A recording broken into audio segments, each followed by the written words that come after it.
चलिए, आज का टॉपिक है experimental method to calculate the damping coefficient. तो एक्सपेरिमेंटल मेथड को पहले समझ लीजिए, ठीक है।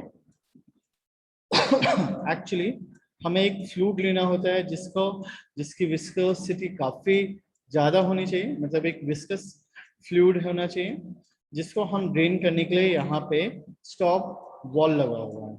ओके, अब इस स्टॉप वॉल मतलब इसके ऊपर हमने एक प्लेट डाला। अब ये प्लेट जो है उसे हमने हैंग करके रखा हुआ है, और हैंग करके इसको ऑसिलेशन मतलब ऊपर कनेक्ट करके रखा हुआ है। ये पूरा का पूरा काम वायर का है, और यहीं पे हमने एक पेपर का अरेंजमेंट करके रखा है। ये पेपर जो है आपके पेंसिल्स के साथ कनेक्ट की हुई है, और ये पेंसिल जो है ये आपके एक शाफ्ट के साथ कनेक्ट किया हुआ है, जो ऑयल डैम्पर्स के अंदर में रखा हुआ है। तो ऑयल डंपर के अंदर में जैसे ही वो वाइब्रेशन होगा, तो वो वाइब्रेशन ये जो वाइब्रेट होगा, ये जो ऑयल वाइब्रेट होगा, उस वाइब्रेशन को वो रीड करेगा। ठीक है। अब यहाँ पे याद रखना है आपको कि फॉल एट कांस्टेंट रेट, मतलब जिस स्पीड में आप इसको नीचे की ओर लेके जा रहे हैं वो कांस्टेंट रहना चाहिए विथ रिस्पेक्ट टू टाइम। और यहाँ पे आपने ऑरिफिस प्लेट लगाया है to change the damping rate. ठीक है। चलिए, अब स्टेटमेंट क्या कहता है कि the experiment shows set up to find out the value of damping coefficient, torsional damping coefficient, which consists of a disc submerged in oil whose damping coefficient is to be found। मतलब हमारे पास पहले से सी की value दे के रखी हुई है, या सी की वैल्यू उस ऑयल की दे के रखी हुई है। The disc is supported by a wire. Now the disc can be set to motion, and by using drum and pencil arrangement, the graph of the amplitude versus linear transfers can be plotted. By measuring the amplitude x1 and x2 and using the equation of orthamic decrement, we are just find out the value of del। मतलब del क्या होगा, तो natural log of x1 upon x2। अब x1 और x2 कैसे find out आपने किया, तो ये आपको ये बता देगा कि मतलब जैसे आपने यहाँ पे देखो, जैसे यहाँ पे आप ये कर रहे हो ना, ये पेंसिल जो है वो एम्पलीट्यूड कितना आ रहा है रिफ्लेक्शन में वो आपको बताते जाता है, तो वो आपको यहाँ पे फाइंड आउट हो जाएगा। मतलब आपके पास x1 और x2 की वैल्यू उस स्केल में आ गई, और नेचुरल लॉग आपको पता है, मतलब सॉल्व करना पता है, तो आप इससे डेल की वैल्यू फाइंड आउट कर लेंगे। And by using this value we can find the value of damping factor. तो जीटा इज इक्वल टू क्या होता है, तो del upon this whole term. तो आपको पता है डेल की वैल्यू क्या है, तो आपने डेल की वैल्यू रखी और उससे यहाँ पे निकाल दिया। और अगर बाय डिफॉल्ट मतलब ये यहाँ पे आपको और बता रहा है कि ऑल्सो वी नो दैट कि जीटा इज इक्वल टू क्या होता है, तो सी टी अपॉन, यहाँ पे आपको अगर याद होगा तो जीटा इज इक्वल टू हमने लिखा था सी टी अपॉन सी सी, सॉरी सी, ठीक है ना। ओके, ठीक है। तो अगर सी होता है तो हम ये दोनों का अगर मैं मल्टीप्लाई करती हूँ तो सी टी क्या हो जाएगा, तो ये हो जाएगा सी इंटू जीटा। ठीक है। तो हमने क्या किया, सी टी की वैल्यू निकाली, तो सी टी की वैल्यू क्या हो गई, 2 times of zeta under root K T into आई।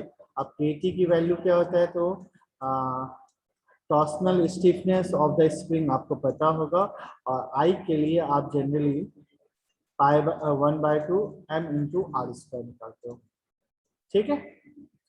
और अब ये देखो उसने उस मतलब एक्चुअली ये फिगर को क्लॉकवाइज मूव करना था, तो अगर आप क्लॉकवाइज मूव करोगे तो यहाँ पे क्या होता है ना, हम जब स्केल बनाते हैं तो स्केल में एक मिडिल लाइन खींच देते हैं, तो अब क्या होता है इस जो आपकी पेंसिल है वो अब इसको वाइब्रेट करती है, तो ये वाइब्रेशन जो है वो कुछ इस तरीके से दिखता है। तो ये जो दिखा रहा है यहाँ से लेकर यहाँ तक, दिस इज कॉल्ड एम्पलीट्यूड, और इसे हम लोग x1 से सॉल्व करते हैं। इसी तरीके से नेक्स्ट वाला जो आया वो x2, उसके बाद वाला x3, उसके बाद वाला xn। तो जो आपका जनरल इक्वेशन था, आपको अगर याद होगा तो आपने उसमें लिखा था x1 अपॉन xn। ठीक है, क्यों? क्योंकि एक्सपेरिमेंट के टाइम पे तो आप 2 ले सकते हो, लेकिन जब एक्चुअल एग्जांपल्स आएंगे, मतलब रियल लाइफ आएगा, तो आपको लास्ट नंबर को लेके ही कंसिडर करना है। ठीक है, मेरे ख्याल से आर क्या है आपको पता है, के टी टॉर्सनल स्टिफनेस, जो के सॉरी जी जे अपॉन एल होता है, जो मॉडुलस ऑफ रिजिडिटी को डिनोट करती है, जे पोलर मोमेंट ऑफ इनर्शिया को, and L is the length of the wire. बस इस तरीके से आपको उस एक्सपेरिमेंट को परफॉर्म करना है। अब ये लिस्ट ऑफ फॉर्मूले हैं जो आपको यूज करना है न्यूमेरिकल्स के लिए, तो ये थोड़ा सा याद कर लीजिए।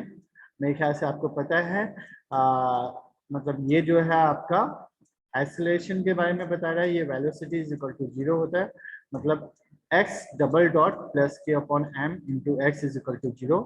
सो omega n is equal to under root K by m, ये आपको पता है। Natural frequency omega n upon 2 pi होता है, ये भी पता है।